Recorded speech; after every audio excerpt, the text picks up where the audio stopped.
Leeds United made the most of their second chance in the European Cup against Stuttgart, the team they say has more foreign reserves than the Bank of England. Leeds won 2-1 in Barcelona in front of a tiny crowd. Their hero was Clich Shutt. He scored the winner less than a minute after coming on as a substitute, and tomorrow's his birthday.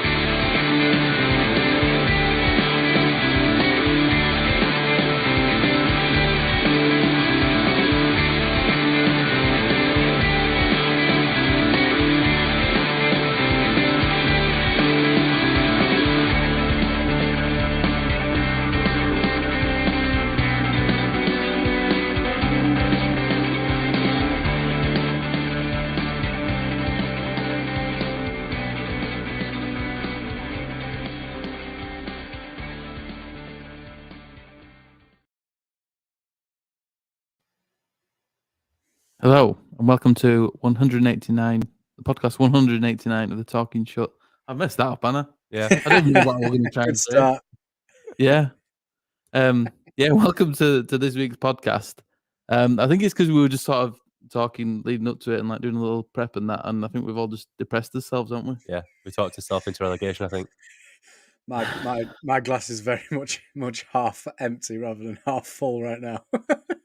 I mean, like 2 weeks ago, it all felt like it were going to be fine. I think Burnley they were just about to sack Daesh, and it were like, "Oh, that's great! That's brilliant! Well done, lads! Yeah, You just relegated yourselves." And then they've gone and done what they've done, and they've fucked everything up. I actually think they were planning for a season in the Championship with that sacking. It felt like I feel like they've surprised themselves. it was a weird one. Straight away, you saw people saying, like this is a great shot in the arm for Leeds, and there was a few articles and that. And at the time, I was like, well, I don't know, like I wouldn't judge it, but it does feel like an odd decision to do it at this stage, and you don't see really how it could improve them at all, but it really has. It certainly, I don't know. It's given them some sort of boost. I don't know where that boost has come from. I really don't. They really looked ready to go down, I think. I feel like the time had come, if that makes sense. They've always been floating apart from that good season they had where they made 7th. And then they kind of always had that fight. Everyone knew that Burnley had fighted to the end, and they'd always kind of find a way to crawl out of that relegation spot, which they're seemingly going to do again, but without Sean Dyche. Mm. For the last couple of seasons, they've done that, and they've started woefully, and then, second half of the season, they just go on a run, go on a bit of an unbeaten run, play that horrendous brand of football, but just churn out enough results to salvage their position. And it looked like they run out of time to do that. But actually, this year, it seems that they just needed to sack Dyche to be able to do that. And I hope it don't continue, because this is awful. It's horrible what's going on right now. Yeah, it's not good. It's not good for my anxiety and stress levels, I can tell you. Yeah, I guess the worst kind of thing is that we've sort of, obviously we've not played for 2 weeks or whatever, and I said everything felt fine at that point, and then we're now sort of just teetering. I mean, we're still in a really good position, aren't we? But obviously we've got City to come, Arsenal, and Chelsea, and we're looking like we need to at least get a couple of points out of that. Yeah, like just a random draw out of nowhere that no one's expecting. Yeah, which I think could happen at this stage of season. I think that's wishful thinking. I think that's very wishful thinking. I looked on after Sunday's results. Obviously, the Burnley win. I never thought Everton would get anything at Anfield, but the longer that went on, you thought, oh god, not that as well. But obviously that helped us a bit. But with the Burnley win, it made Monday night a must win, because I just did not see a point. Like, there are a lot of people asking before the game, would you take a point right now? And for me, I wouldn't have, because we've got coming in the next 3 games. I saw that as one we needed to win, because it's just going to put so much pressure. Because I genuinely, and this might be incredibly pessimistic, but I genuinely don't think we're going to get anything out of City, Arsenal, Chelsea. I just don't. No. I And think that's as me well, being completely realistic. Yeah, no, I agree. And I think, you look, I just mentioned it before we came on air that you look at that run of form that we've had, that 11 points in 5 games, back-to-back clean sheets away from home. And, they're the positives that you can take. But yeah, it's like we've not done anything wrong. Like, no, I think we're like quite high up in the form table and stuff like that, and we're not We are. conceding as many Yeah, and stuff we like are. that. Everything is pointing to like a good thing, but then them games in hand that Burnley have won. I mean, you really clinging onto it, but the 2 clean sheets is massive. Yeah, because that's something that we've not had for a very long time. I think the last clean sheet before that that game at Watford were against Palace, I think, in November. It was Palace. Yeah, You know what I mean? So to be able to get that and to go back to back, it really shows that solidity at the back. But I think when we go against the big teams who are coming up, that playing in transition, what we were good at, which way we could surprise teams, we don't seem to have that anymore. We don't have that cutting edge in that area. And just one thing I will raise, we've just spoke about having that 2 weeks off and that 2-week break, and it were all well and good in the first week. And I feel like anxiety kind of creeped in that back end leading up to the Palace game, just because you're like, oh, Burnley have won, blah blah blah. Things are looking a bit different.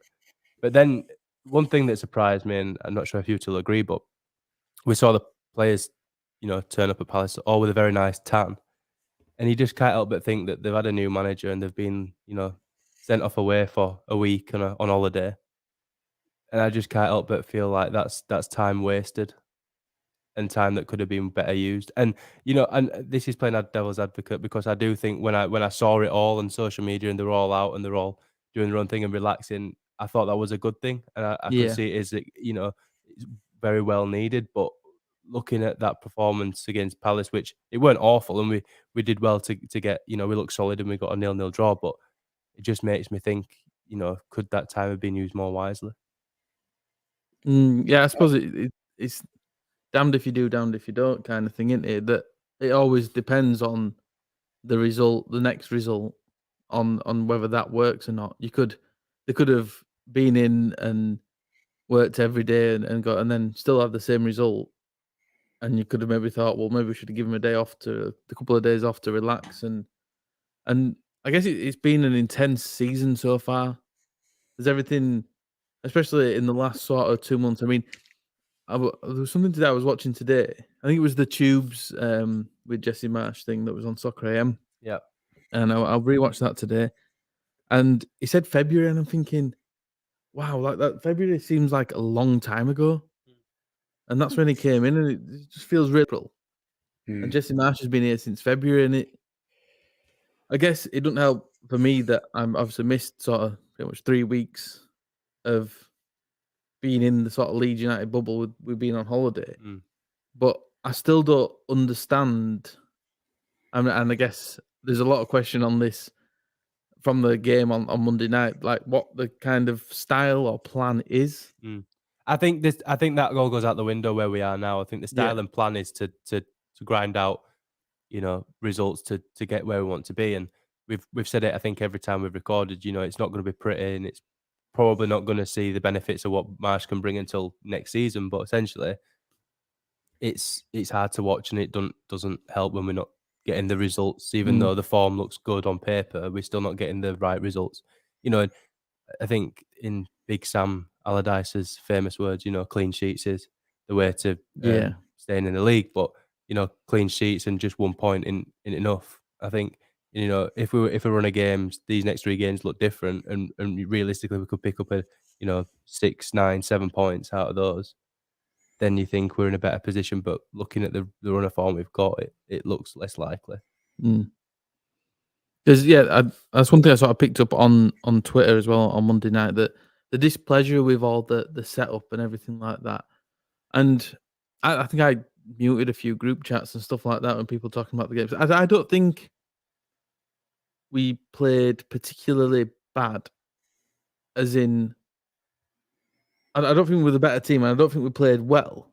But in what we needed to do defensively, I was quite impressed with. Yeah. As problem was, we couldn't. I thought Palace pressed us very well, and we were very sloppy, sort of trying to get out of that. But then we didn't really have any outlets anyway. I mean, I guess the one of the main things is the sort of the width thing, and I think that's been talked about a lot this week, that our wingers are now sort of inside forward type things. And I think that game on Monday night is a perfect game for wingers. Like, you had Joel Ward on one side and Nathaniel Klein on other, and Nathaniel Klein 5-10 years ago were a good player, but he's aging, and I'd have thought Harrison could have got the best of him a lot if you put him 1-on-1, and same Rafinha. I mean, Ward's been a decent Premier League player for the last sort of 6 or 7 years or something like that, but I think Rafinha beats him every time. Yeah. And especially when in the second half he gets put on a yellow card. Yeah. And just little things like that. When you're trying to sort of win games, the whole central side of it to me is you're limiting your options, aren't you? Yeah. If you look at it, you've got left, right, and centre. If you're just playing through the centre, and I can understand why you'd want to overload in the centre, that's probably the best chance you're going to get of scoring a goal. But, and I've always said, I said this a lot in the Championship, that the way you sort of score goals in English football is a lot of wing play. Yeah. And to negate that, like, just, I don't want to say negate, like, just not utilise that, I just don't quite understand. And neither do I, because we've got good wingers. It's not like he's been looking at a squad and going, well, we've got a lot of, players who play down the centre, so that's what we'll do to kind of get the best out of it. We're asking players who play wide and play effectively wide, like the likes of Harrison and Rafinha, to do something completely different. And so I also think, criticize Bielsa all you want, but these players were well drilled into that and to get in wide and to have bombing, fullbacks bombing on. It's not just your wingers; it's also, it's also the likes of Luke Ayling, and probably less so Dallas in that position. But in other periods of time, we've had Firpo play under Marsh as well. They're being shackled, in my opinion, on getting forward and bombing into those wide positions, and we just seem to be so central. And if I'm a centre half playing for Palace with Dan James up top, and we're just lumping it forward, and then later on, obviously Greenwood and Geldart, and we're just lumping it forward, not even over the top, like just into the strikers, high up. Well, that's meat and drink for me. I can live with that. I can cope with that. What I don't want to be doing is what Palace did to us on the other side, especially first half, with Ayew getting in and around and behind Dallas a couple of times, balls into channels and pulling me around. I mean, that one that I think it was a mixture of Melier and I think Llorente gets something on the ball to clip it onto Mateta. Was it Mateta who played up front first half with that ball? I mean, we got tortured there, and at that point, that's the type of play that I would expect us to be doing in those sort of circumstances, and we didn't see any of that all night. And it's not like this is the first time we've seen it. It's like they've had this 2 weeks and they're going, right, this is the new. We've seen this countless times. We saw it against Southampton a lot, and that looking at the way that the Southampton's gone after the draw at Ellen Road and the performances and the results that they've had. And that's a real that looks like the one that got away for us, and that they weren't in that game. And I think again this very central and very narrow kind of way of attacking is really hamstringing us at the minute. And I don't really see what people are looking at to think that that's an effective way of doing it.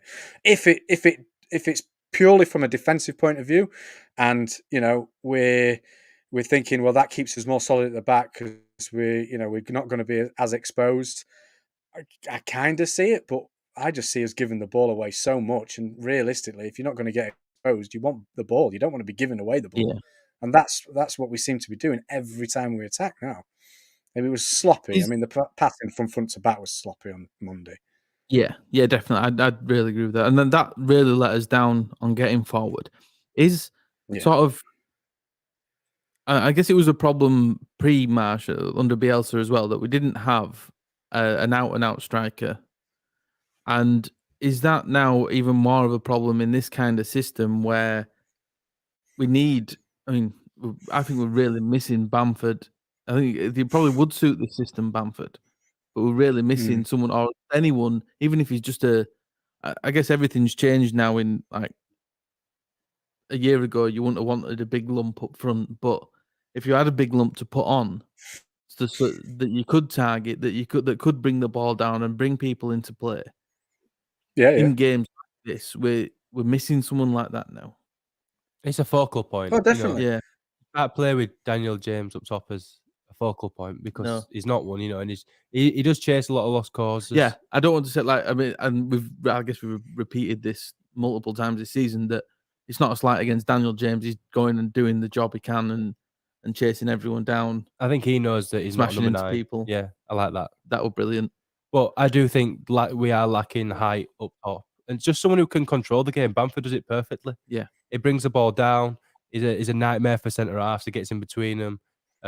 Good control, good hold up. He does everything that we are lacking at the minute. Yeah, and it'd be perfect for we're looking to try and sort of play through in the centre, and he's perfect in that.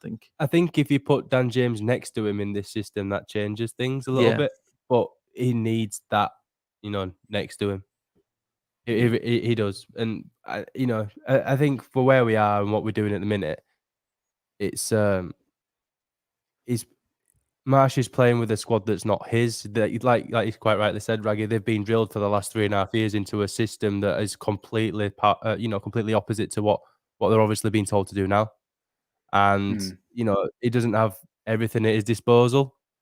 And maybe I'm clutching at straws, but I absolutely, and I'm not going in on him. And there's a lot of arguments on social media. Anytime anybody criticizes either a performance or result, it's like there's no nuance to it. It's either so you wanted it back in a few months ago when we were getting dick 6-0. That's not what obviously Leeds fans want.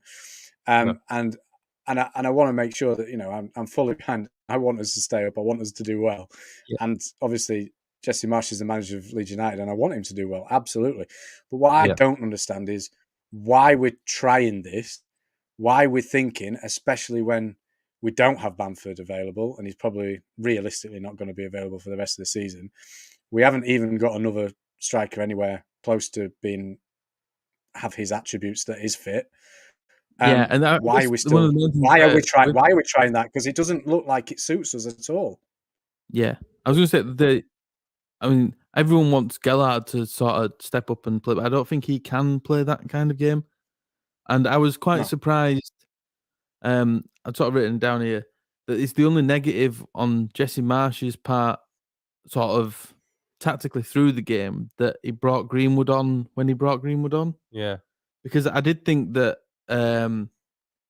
Rodrigo was starting to get into the game, and he just needed someone to play through to. But I think we ended up with Rodrigo and Greenwood on that kind of do the very similar sort of thing as maybe a 10. Yeah. And it just, I thought at that point, it might have gone better for Gellard to come on. And then Rodrigo getting into the game a bit more, he's got someone to play on. But then you've sort of done yourself later on that I think he took James off for Greenwood. James off for Greenwood, and then he took Rodrigo off for so then the only sort of change after that was to bring Gellard on for Rodrigo. But like I say, Rodrigo was getting into the game and starting to look like he was doing something where he didn't have a lot of joy, shall we say, sort of before that. And I thought that was just one of the. It was just. I can understand why he's done it, but it was just a bad change because I was quite happy. I'm not happy, but I understood the other one with Koch coming on for Clich. I don't think Clich was really. The game wasn't suiting Clich. No, it wasn't. And bringing Koch on just brought a bit more height, obviously for set pieces and stuff like that, and then just a bit more sort of tackle in the middle. Just just on that, on set pieces, here's a big, here's me bigging up Jesse Marsh. I don't shelf every time we get a corner now. No. We look. That is a compliment of the highest praise. Yeah, absolutely. We look so much organised and better organised and just adequately competent at defending a set piece at the minute, which is good. So that's a real kind of bolster, and also you've got to say that we're talking about the impact on Cooper coming back in for the last 3 games as well. So that might have something to do with that as well. And he has been absolutely brilliant, both from set pieces and. Yeah, Dave, just on the Cock one, David can't even speak. David Lofthouse has said Clich not a good idea in midfield, Bait worth a try. Cock. Yeah, is that what I said? Is it? Cock not a good idea in midfield, Bait worth a try. Which I think bringing Bait on for Clich would have been the same thing. Yeah. And I could see why bringing Cock on makes a difference. Yeah, it does. Maybe in a different game, you could maybe bring Bait on. But I'm just thinking that game, Palace had quite a big side. I think that made sense to do that. And ultimately, we didn't concede. And that's what it's all kind of coming down to, that we're not conceding, but we're not scoring. Cock's a really weird one for me, because when we first signed him, it was kind of an exciting signing. Yeah. But we've never really seen him in his natural position yet. No. He's always been that square peg in a round hole.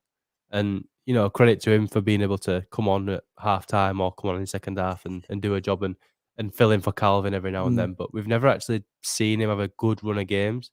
And he did come on and did do well, and he pressed really, really well. And I think he helped Calvin out in that midfield. Yeah. I think it's what he needed. He brought legs and he brought height, like you said. But I feel like we waste him a little bit. Yeah.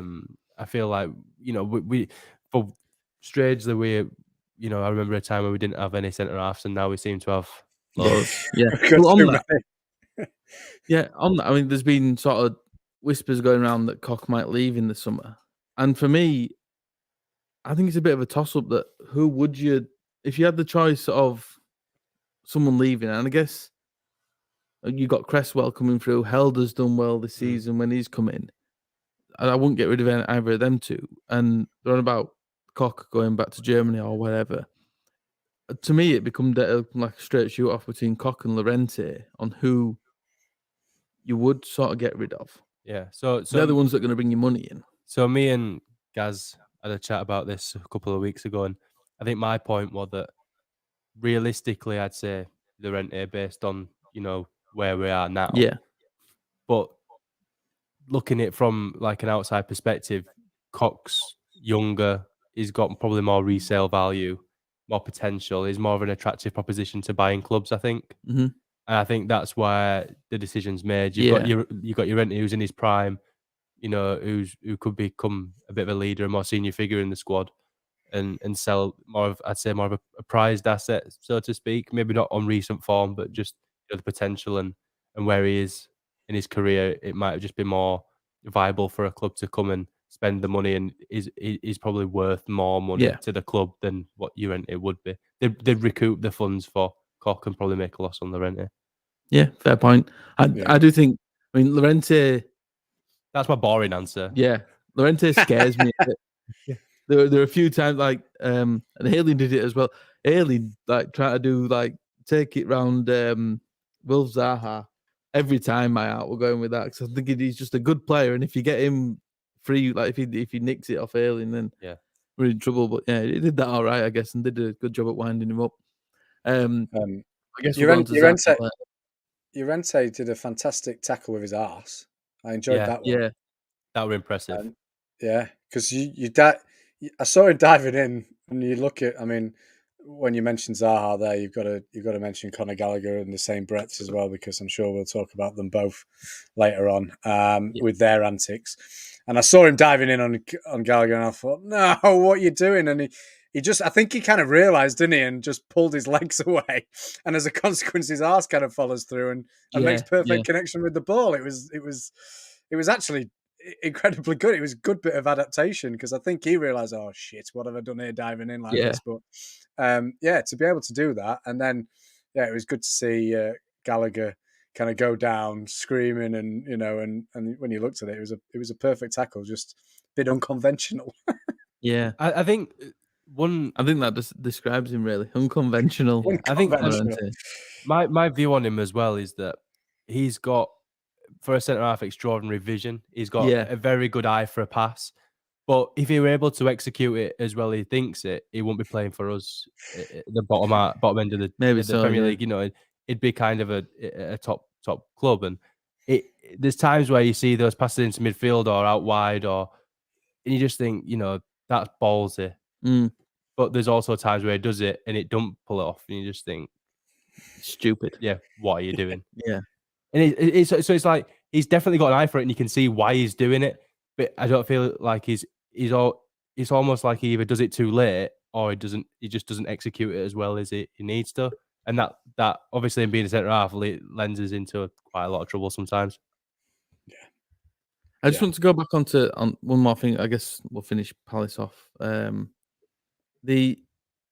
wrote this down the other day with everything that's sort of been going on Twitter. I mean, have we been spoiled with Bielsa ball? And this is why we're now in I guess really it's like a state of panic about the style. I mean, are we and I guess you do that anyway because it's what you're used to, and it's what we're used to, and it's worked. Yeah, for the most under Bielsa. And because it was quite, because the first sort of proper game I've sat with my mum, I think, to watch Leeds since they've sort of under Marsh and had a few games and what have you. And she was saying we should do things like it was under Bielsa. Yeah, like there was early on, and I think she said she hates it when keepers hold onto ball because like under Bielsa we would get it out quickly and stuff like that. Yeah. And I said to her, but in these kind of games, you need to be doing stuff like that. We need to be wasting time. We need to be conserving energy and playing that kind of way, because all it's going to do now is invite pressure, and we need to sort of take as much pressure off us as we can. Yeah. I think that no one wanted to see Bielsa leave, but the one thing that they did want to see is to be a little bit more pragmatic and stop conceding the chances that we did, and losing to heavy scorelines. Yeah, you look at Marsh's tenure as a Leeds boss, and I had one for stats and XG and all that, but it kind of shows that we're going in the right direction and we are a lot more solid. Yeah, well, so in that way, it's good, but it comes at a cost. Yeah. And that's the thing. But yeah, like you say, the cost is we look toothless, and at that point, then if you're not going to score a lot of goals, then you're not going to win a lot of games, and then people are talking about next season, is it going to be the same and everything? I would kind of turn it on the head and not really say, are we spoiled by Bielsa, or are we kind of so hurt by the way it went so south the beginning part of this season, or the middle part of this season, that now we see attacking expansive football as completely exposed? Because for 3 seasons it wasn't at all, and last season in the Premier League, in certain games, yes, it was, but the vast majority of times it worked, didn't it? So we got into the top half playing that sort of football. So it's almost as if we've kind of flew too close to the sun, been burnt, and now we're like, well, no, we don't want to be attacking, because that just means we're going to be overexposed, but realistically, we had a number of seasons where we would go out, we'd play front foot football. It doesn't matter who we played, whether they were bottom of the league or top of the Premier League, we'd play that way, and sometimes we used to get hiding when we played a better side, but then other times we'd go toe-to-toe with them, give them a good game, and we'd come out on top. And it's almost as if, especially those games, the not so much the scum game. Well, there's maybe the scum game in the opening game of the season. Certainly the scum game at Old Trafford last season. The 6-0 at Anfield, the 7-0 at City this season is almost like now, as a fan, just completely almost soiled that idea of ever working again, when realistically it did work a lot of times. Yeah. Yeah. Do you think Marsh maybe he's been too cautious because he finds himself. I mean, just because I haven't got a claim to know too much about him, but I did watch a lot of games, Salzburg games and Leipzig games, and he was never involved in like low scoring games. He was always very on the front foot, a lot of high scoring, high conceding, a bit like what we're kind of used to.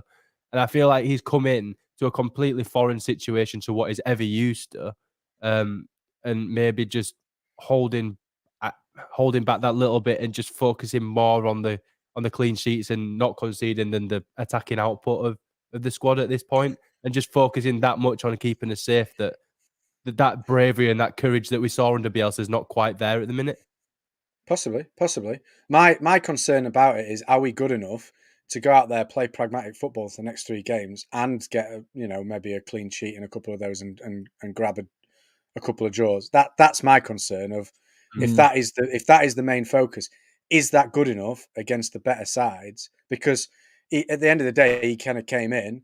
He had 12 games, 11 games, and invariably, he had a bit of a rocky start, but since then, obviously unbeaten. But some of them were obviously the games that he'd looked at those 12 games and gone, right, I need the points there. Yeah. 2 of them, maybe not so much away at Wolves, which we got there, but you would have expected maybe to beat a Southampton team at home. Maybe with the way it's gone, tried to get something at Palace, but obviously they've turned into draws. I don't know. You would have looked at these next 3 games and gone, we're going to struggle to get any points there. Now it's going to be a position of like, can we grind out at least 1 draw? That's what it feels like we're going to have to do. And are we good enough? Are we good enough to park the bus against those 3 teams? I don't know whether we are. I really don't. That's the challenge, isn't it? And I say this because all I want to do is get safe as soon as possible, because I hate the fact that every morning when I wake up, I think about the fucking table, and every time any team plays, it could be any team that plays in the Premier League, I'm thinking, how does this affect Leeds United? And I just don't want to worry about it anymore. I don't want to go into those final 2 games of the season and feel like we have to get loads of points out of it to even stay up, and it's just stressing me out. I feel like I hit peak delusional Leeds fan last night when I realised that we hadn't conceded in 2 games and Man City conceded 3 against Real Madrid, and thinking that we might actually be able to scrape a 0-0 draw. I don't know how I came to that conclusion in my mind, but it very, very much thought it for a very brief second. Well, speaking of Man City, we'll move on. Not to the game on Saturday yet, but we'll just cover the under-23. Did you go to the under-23s? I did. I didn't, because it was Mum's birthday. I went to the under-23s, and I was going with a couple of friends. Went to pick a friend up on the way and got outside his house, beeped the horn, rang up, he wasn't answering, drove off. He rang me saying he were asleep, come back, pick him up. So I went back, picked him up, got to the ground, parked up. And as I was walking to the ground, I hear a cheer. And then as I walk into the ground, it's 1-1. So I didn't actually see the Leeds goal, and I saw us get beat. But they were good. So. Oh, yeah, that's also, we played well, but lost 3-1. The lad we got from Spain, Joseph, scored early He's on. like a Rodrigo regen. He just looks like Rodrigo. He looks the way, he runs the way, carries the ball the way, he's finished. His run, everything is just, his celebration to a goal is the same. It's very crazy. Record attendance to 21,321. It's impressive. Superb. And the City keeper should have been sent off. Yeah. Did you see that? Yeah, 100%. I mean, I saw a clip of it, and I went back to the Wolves game, and it was exactly what the whole argument was with so the keeper came out and didn't win the ball. Which, if that had been the case for Melier against Raul Beefinez, whatever we call him. Beefinez. Yeah. If Raul had got the ball and Meza had taken him out, it'd have been a straight red, and everyone would have agreed with that. Yeah. But then this City one doesn't get that, and it just doesn't make any sense. I got far too involved for under-23's game. Like far too. Well, that's too what involved. you want. You go and get. Go. It was so weird though, because obviously we've all seen them like on live streams and things like that. So to watch the full 23s in Ellen Road in quite a packed out crowd, apart from maybe Creswell and Delap up top for City, they all looked like 15-year-old boys because like the stage was so big and they were so small. But one thing I will say is like Archie Gray looks quite, a big lad when he's playing the 23s, but he genuinely does look like a 12-year-old boy in the flesh, but plays like a 22-year-old. He's incredibly and insanely good.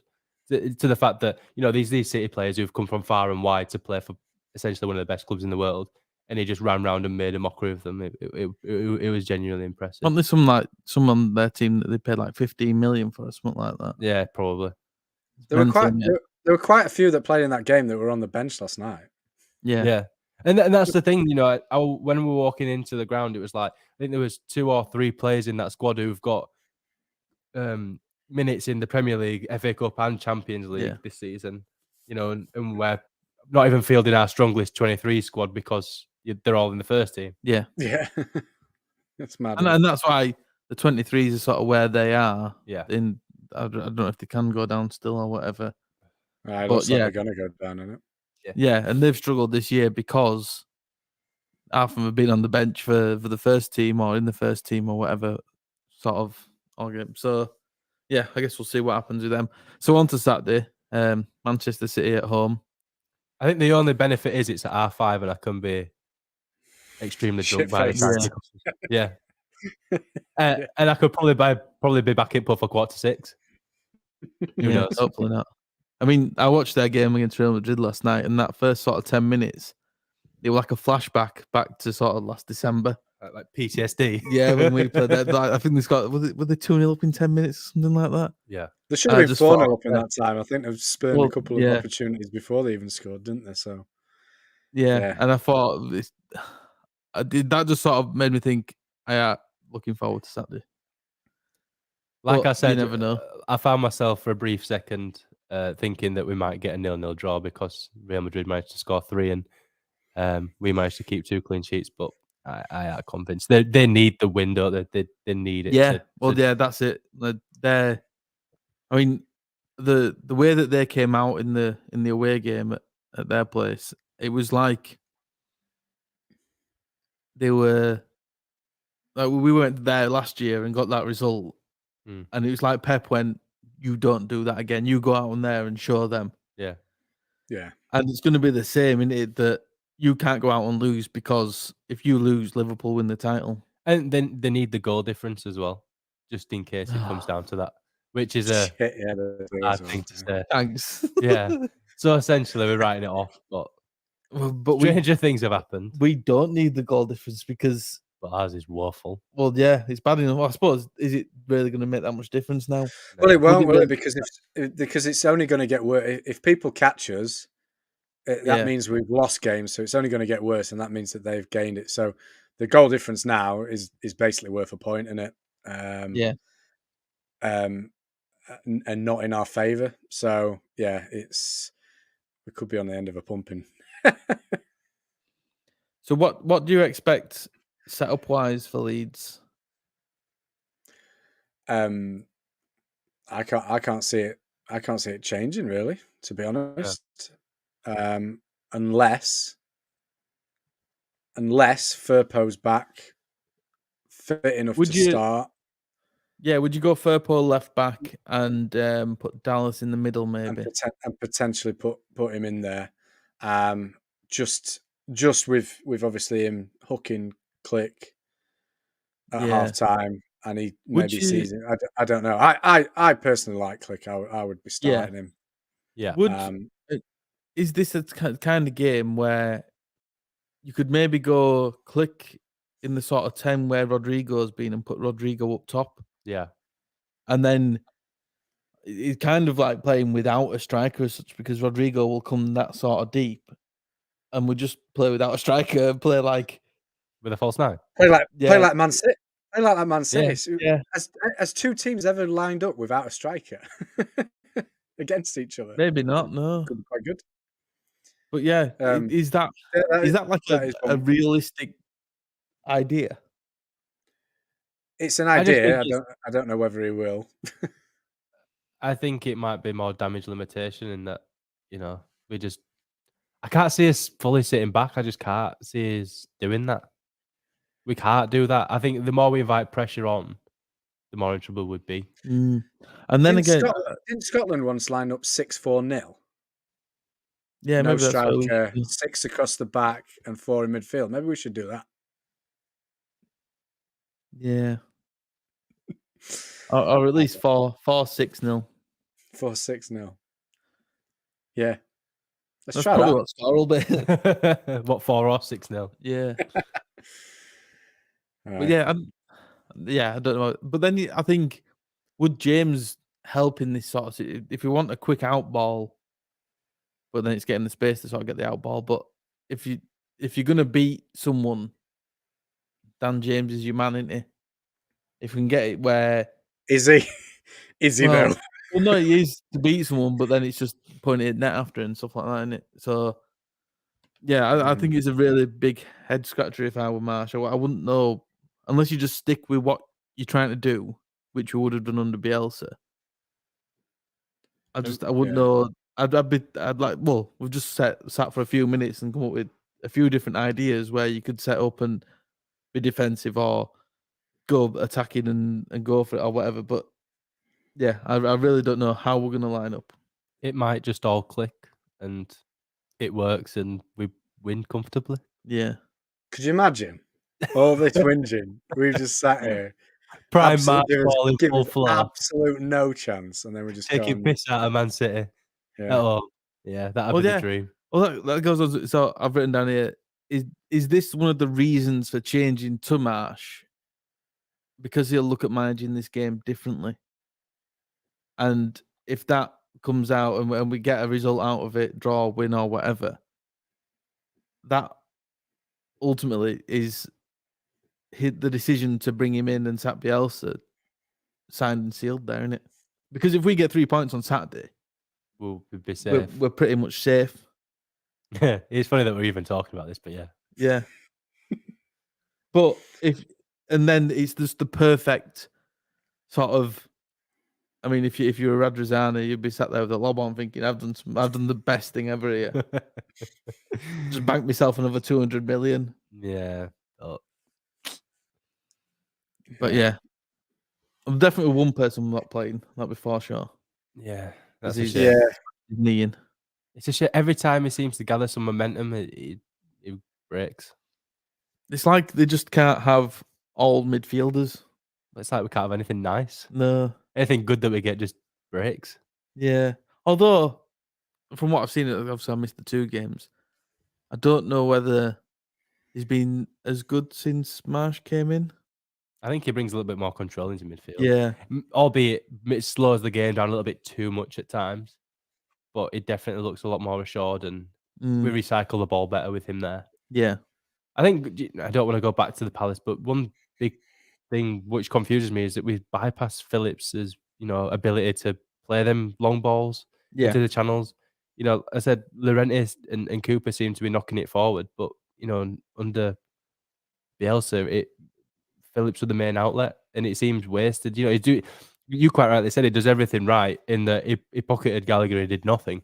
Yeah, which is good, but previously in the past regime, he'd do that and be a tackling influence on the game, and he just hasn't been at the minute. And maybe that's where we should look to that's maybe one thing that we can improve on. No, I'm not just saying pass the ball to Phillips. It's just play to his strengths. Do you think in a case with Phillips that it's not asking too much of him right now as well? Like he's not played for a long time. It was his first start for a while, sort of thing.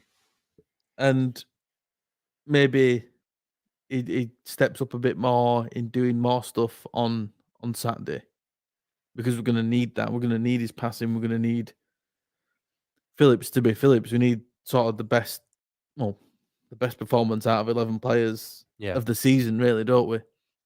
If we're going to have any chance. I just think, to me, it looks like the game plan was Phillips was taking on Gallagher, and if that meant that none of them did anything all game, then Phillips has had a good game. Yeah. And by and large, I think that kind of happened. Gallagher didn't really control it. Obviously, he was always going to get a couple of chances. I think there were one that came to him from a corner on the edge of box.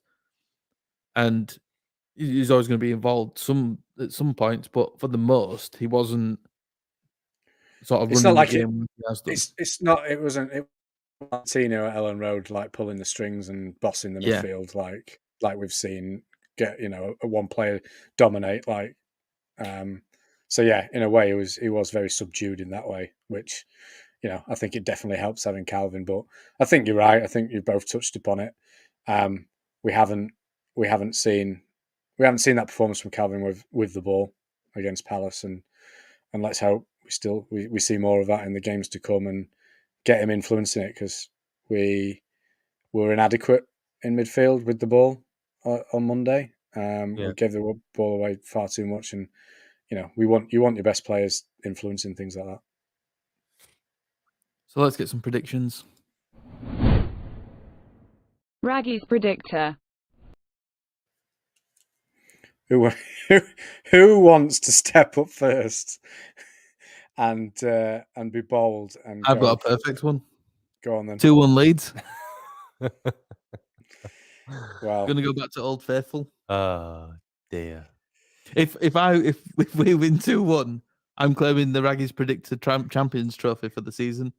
You can have Seeing it. as we've pretty much binned it off anyway, because there's been so many people starting it, leaving it, coming in, whatever. We've missed so many weeks. I've been slack on the admin, so you'll be. I'll give you it. If we win 2-1, you can have it. If we win it all, you can have it. Yeah. I'm going 3-0 City. Boo. I can't see us getting a result. I really can't. Ben? 4-1 City. Oh, even worse. Well, I think we'll score. Well, yeah, I was going to say, what is worse, 4-1 or 3-0? At least you get to cheer a goal at 4-1.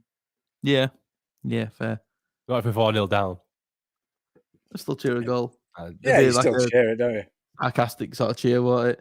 Yeah. So on Man City Liverpool, 5 games left to go. Who wins the league? For me, it's City. I really don't want Liverpool to win the league. No, I don't. So City.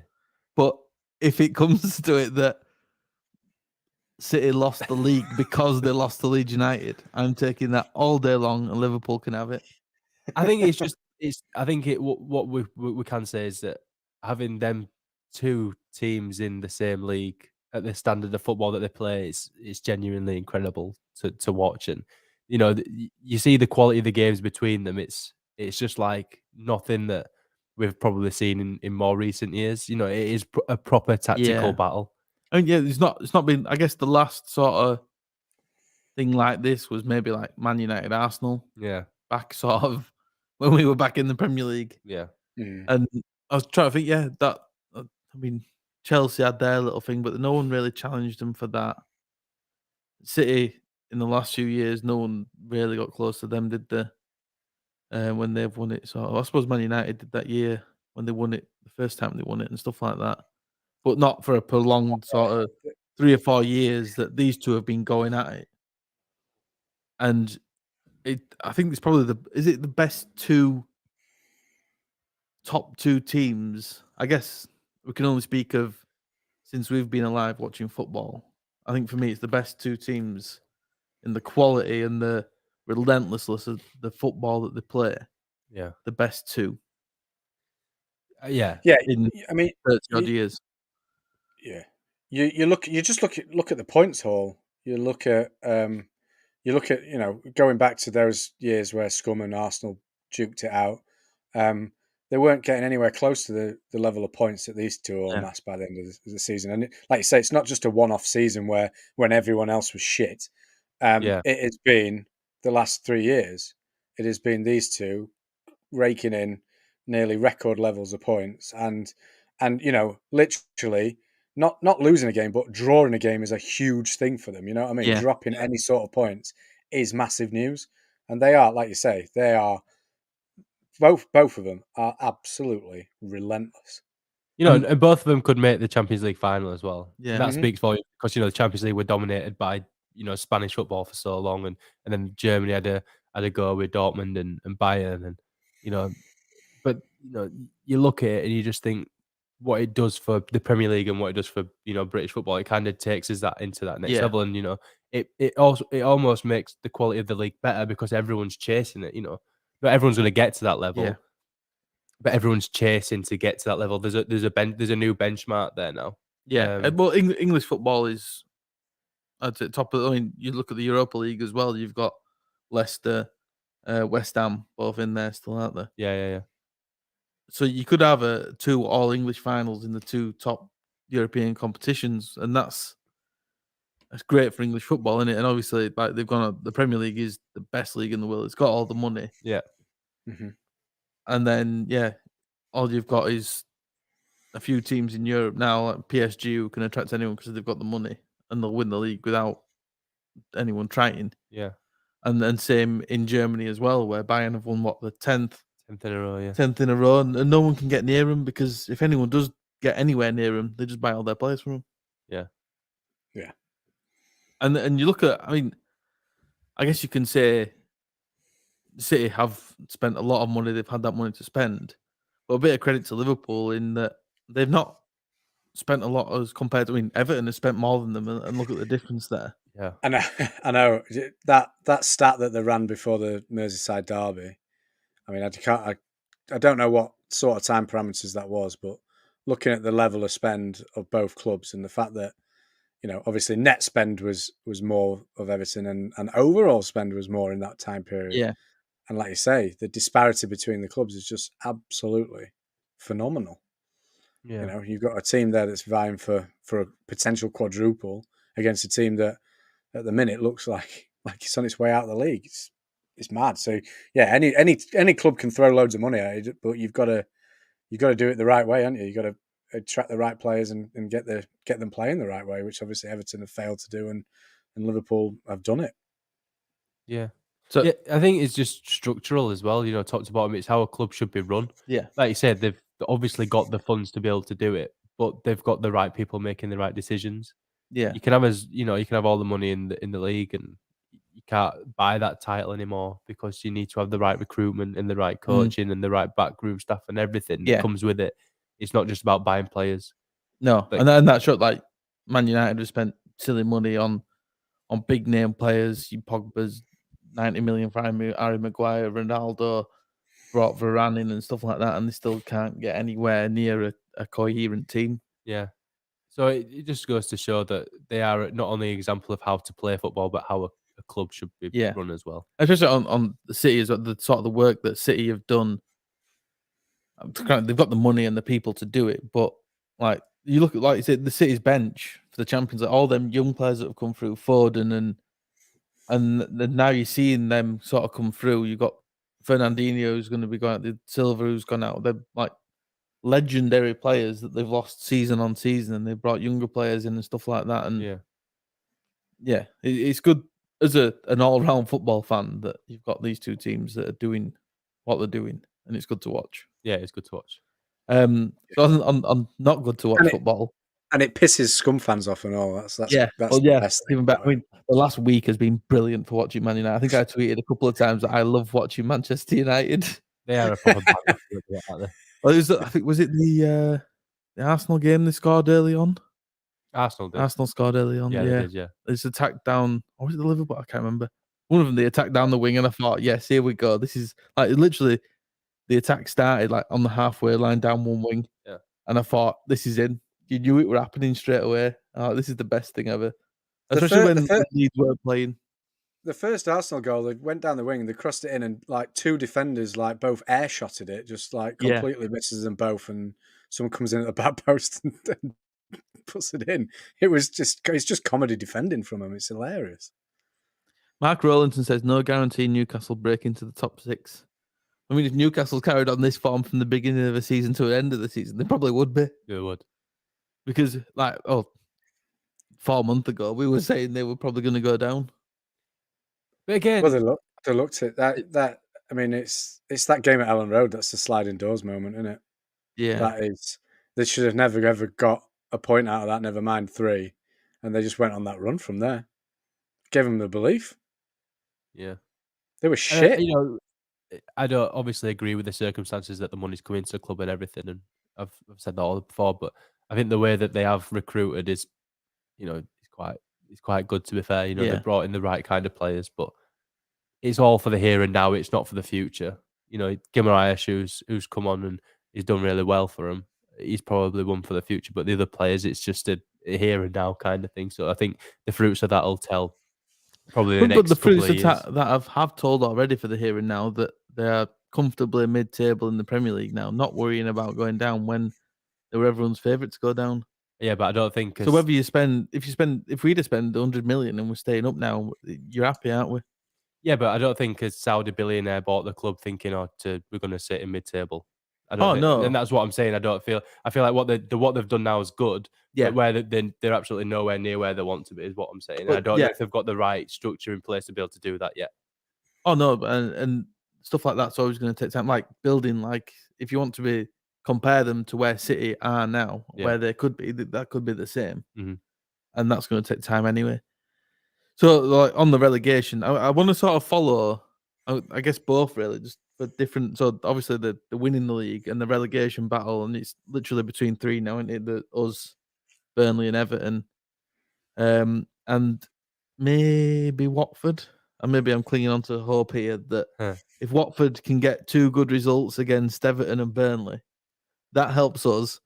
It could maybe help Watford, but they'll probably need another 2 wins after that. They're probably winning all the games, but yeah, and they were diabolically shit.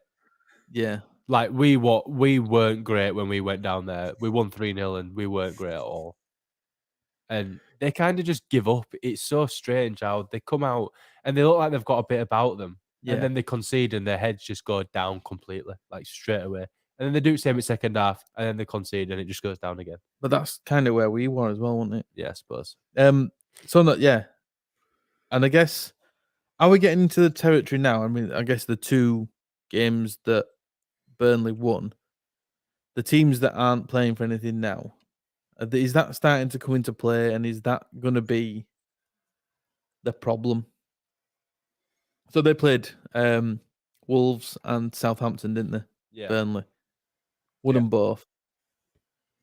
Whereas, I guess when we played Southampton, that was maybe the last game. If they got the point from that, they were safe. It were done for them. Yeah. Yeah, they're on the beach now, aren't they? Yeah. Which maybe could play into our hands in a couple of weeks, that we play Brighton and Brentford, who will both hopefully be the same. Because if we get them 2 wins there, we should be safe. You'd like to think so. But our problem is these next 3 games that obviously City are going for title, Arsenal are going for Champions League. I think Chelsea are pretty much done. Chelsea are weird at the minute. Yeah. I don't really know what's going on with them. They're just kind of going down, like they're going backwards in a way. They don't look great. But and then you see things like, Chelsea might help Frank Lampard out because I think they play them at some point. Yeah. Yeah. Please don't. It's next, isn't it? Is it? I think they've got Leicester. Is it? Yeah, it might be Chelsea actually. Yeah, Everton play Chelsea on Sunday. Then it's Leicester. Yeah, it is. Yeah. Yeah, Everton have got Watford. No, I don't. It might be all mixed up because it's yeah, they've got Watford, Palace, Chelsea, Leicester, Brentford, Arsenal. I don't think it's in that order because of it can't be in this order because on Saturday Watford play Burnley. Yeah. And Everton play Chelsea. Yeah. That's almost like a perfect game for Burnley in a perfect situation as well. I'm going to stop talking because I'm going to talk myself into depression, I think. But it is though. But it is at Vicarage Road and it's 3:00. So by the time we kick off against City, Watford might have done us a massive favour and beat Burnley. We never know. But if they win, let's face it, they'll be level. Well, they'll be above us, won't they? They'll be above us. Goal difference. Yeah, there will be. And then it's just a hope that Chelsea can do something. I mean, on Sunday, how does it go mentally for Everton if Burnley win? And even if we lose, the sort of what's that make it then? 5 points for Everton. We've 5 points, but they've got a game in hand, don't they? Yeah. But the only game they really should win would be Watford. Yeah. Oh God, it just scares me every time I look at it. It's scary there. That Watford, then Brentford at home. Yeah, is the one that I'm thinking that they win them both, and then that's 6 points in it. yeah. Ultimately, massive pressure on us to get points. We need to take something from the next 3. If it's just a point, hopefully we can get a win. But yeah. What's the safe total of points now this season? 37? 38? If it's 38, that means Everton have to get 9. Yeah. Which from right, so they've got to get 9 out of Everton, Chelsea at home, Everton away, Watford away, Brentford at home, Palace at home, Arsenal away. They've got to get 9. So you target those. Watford, Palace, Watford, Brentford, Palace, innit, and Leicester. Those ones in the middle there. You can't see them getting anything against Chelsea, but they are at home for that. And Arsenal, you'd probably think that they're still maybe vying for that 4th on the last game of the season. Yeah. So you can't really imagine them going there. So yeah, it's not completely out of the realms of possibility that they do pick up 9 from that. So yeah, we've got to get. I mean, like I say, from that you look at ours and you think, well, Brighton, Brentford, but you just don't want it to go to the last game of the season. That's the issue. No. You just want a random win against Chelsea or whatever and just put it to bed. Yeah. Oh, yeah, definitely. 100%. That's what we want. I think I'd just take everyone losing now. If all 3 lose every game until the end of the season, then we stay up against Brighton at home. Happy days. Yeah. I'll be on the beach that game. So hopefully it's an easy watch. Yeah. It's scary. Yeah. Well, when I was over in Paris, so it was around about the 23rd of March. That's when I wrote that thing that we got that went to the BBC, the sport website, the app. And I'd put on that one. We had the next 2 games we had coming up was Wolves and Southampton. And I said at that stage, if we won those 2 games, then that would see us safe and it would stop us worrying. Now we didn't win them both, but obviously we were unbeaten in them. We picked up 4 out of 6. And then I said at that stage, if we got 34 would probably see you safe, which we're already on. But I just did not see the resurgence in form that Burnley have had. Yeah. Which just puts that cat amongst the pigeons with that. So, yeah, it's amazing how it's changed, and could potentially change again. We kind of thinking that these 2 teams are going to go out there and Burnley are going to carry on this form. Is it just a new manager blip? Everton we're thinking that they're going to put a run of wins together. They haven't all season. You know what I mean? It's like, but you can't as a football fan, you can't not think that way. Yeah. I'm just looking through the last time they won 2 consecutive games in the league was end of August, September. Everton. Right. They beat Brighton and then Burnley. And every other victory. Hasn't Watford already beaten them both this season as well? Possibly. Watford Watford won at Goodison 5-2. Hell. And don't know where Watford have the best record against the bottom 5 apart from us. We're the best. The best of the worst. Yeah. We're the bestest. Watford drew at Turf Moor 0-0. What a game! What a game on the 5th of February. Burnley 0, Watford 0. That's a Premier League, isn't it? Yeah. But these are the games that everyone takes the piss out of, but we are now genuinely interested in. No, It's yeah, like 100%. I never found myself wanting to watch Burnley. And then the last 2 games, I thought, right, get in front of the TV, watch this, it's going to be good. They're going to lose. And then I've never been as stressed in my life. that Burnley Southampton game. I sat down with that. Awful. Lass give me daggers the whole 90 minutes, and she was like, "What is this?" And I Yeah. said, "Exactly. Yeah. What is this?" And Southampton were absolute dog shit. They were appalling. So bad. Bad, isn't Yeah. it? I guess. Bad. Tune in next week to see where we're at. Because that's how it's going to be, innit? Every week now. Yeah. Relegation watch is real. Back on.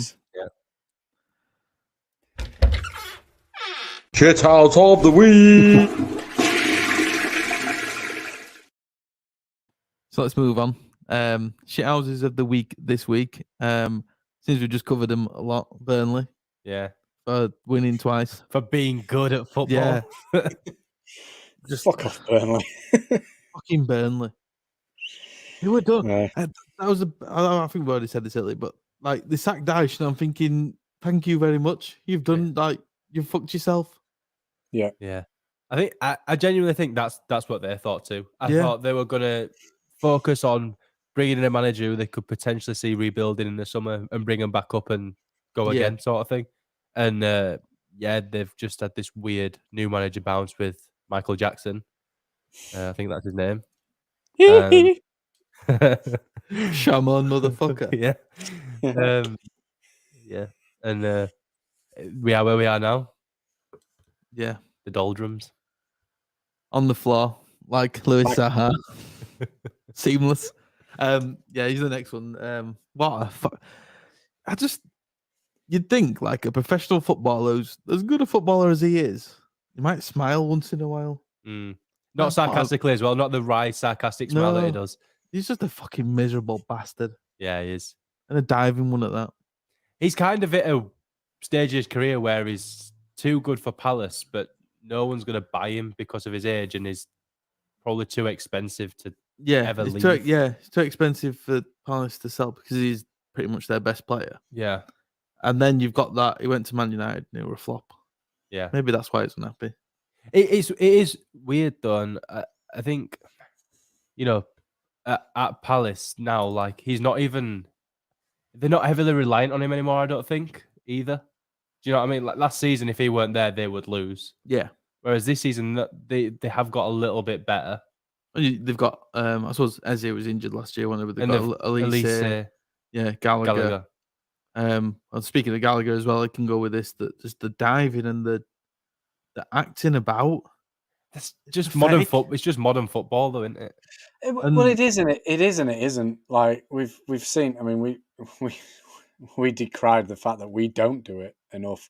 But for me, like you say, both of them are good enough players to not have to do that, to not throw themselves around. And it just winds me up. It just really winds me. It winds me up when I'm not even watching them against Leeds. Like right now, like I tweeted about it, like FarshaAllah would fit in that squad. Like he is the worst player to watch. I hate watching him because. Did you watch the derby, Rags? Yeah. Absolutely. But when he headed the ball and he went down, I actually thought of you. I thought of you straight away, and I just knew that you'd just be shaking your head at the telly. He stumbled as well, didn't he? He headed it and then sort of walked for a bit and then thought, "Fuck, I best go down here." Yeah. I think a blood vessel went in my head. Like it was just absolute. And the thing is, what the commentator said was like, "Oh yeah, head injury. Yeah, well, you can see, he's cleared the ball with his head there, and he's gone down. No, he's fucking headed the ball. He's like, it's not a head injury." I think the second one were even more embarrassing, where Thiago did like a step over and caught him on his shin, and he just rolled around relentlessly on the floor. Yeah, maybe we should add Everton in here as well, because like Jordan Pickford with his just diving on the floor with the ball and properly wasting time. Yeah, but then Alisson got him back, didn't he? Yeah, I like that. That was hilarious. And I suppose if we're going on Everton, Anthony Gordon, who's another diving prick. Diving pricks. Just diving pricks. diving Yeah. pricks. A lot of them. I'd like to see someone just clear his legs out this weekend. I'd Put him love out for the rest of the season, because if Everton have any hope of staying up, it's him. It's Because it, they have got nothing else. 100%. 100%. So, who are they playing again? Were they playing Leicester, Chelsea? No, Chelsea. Chelsea Yeah, at home. Chelsea. Hopefully, like Lukaku can fall on him and just break his leg. Break him. I'd take that. As nasty as it is. And then the last one is Palace fans. See, if you're talking about like Palace fans on Twitter, I've had nothing to do with the place for like since Monday. I can't bring myself to do it, unfortunately. I've just yeah, I haven't heard so much whinging and crying since the Wolves game, and I know that wasn't a long time ago, but yeah, they're just basically accusing us of being cheats in that game. Like it was just a hard fought battle, if you ask me. Yeah, I enjoyed it for that. That it was a battle. It was. Yeah. A battle. I thought I enjoyed that part of it. That there were tackles flying in, and there were good tackles, and like I think there was one from Alien on Gallagher, and it was a brilliant tackle. It was a brilliant tackle, absolutely brilliant. Gallagher gets up and ends up conceding a free kick about 3 seconds later, and then running at the referee having a right go about the Alien tackle. So it shows it, and it's a perfectly well timed tackle. He clearly gets to the ball first, takes it, and then goes and then catches the man. But you can do that. There was one bad tackle in that entire game, and that was Dan James. That was a great tackle, though. It's like it's almost like a trademark Dan James tackle. Yeah, it is. But he kind of got close. Well, I think it did just quite sort of tap the ball a bit, maybe. It was close. It was an orange card. Yeah, maybe. I don't think he were looking. I don't think he were intent on going to the ball there. I think he was a little bit frustrated. Yeah. Yeah. Well, Dirty Leeds, aren't we again now? There's a late entry from my mum. She just texted me. I've just seen it on my watch. The Palace drum. Oh yeah. Yeah. I think we were anyone who about uses a drum. Yeah. Anyone who uses a drum, no. Oh, that's it. They're going about Palace atmosphere, but if you need a drum, then you've not got atmosphere. Might as well call it a bad day, haven't you? Well, you've got them with the drum. You've got fucking Leicester with their clappers.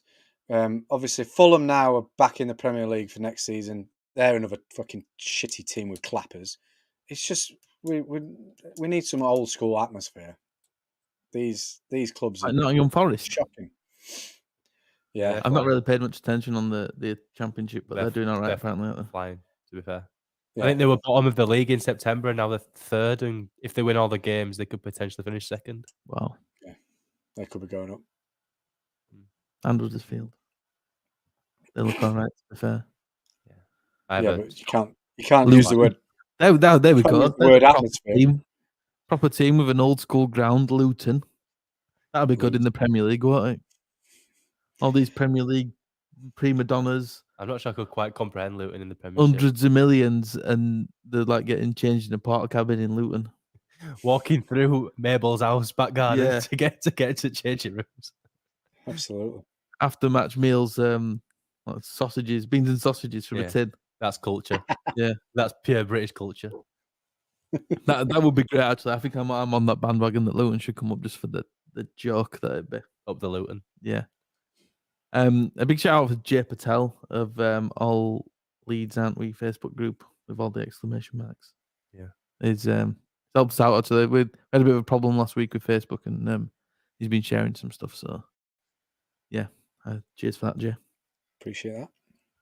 I think that's it. I think we're done for today. I think we are. Yeah. Hopefully, we'll be in higher spirits next week. High spirits after a great performance against City. Even if it's not a great performance and just everyone else loses, that'll probably be a good outcome as well. I'd take it right now. I would take it right now. Yeah, well, that's where it comes down to it. We've got the points. We're in the best position out of all of them.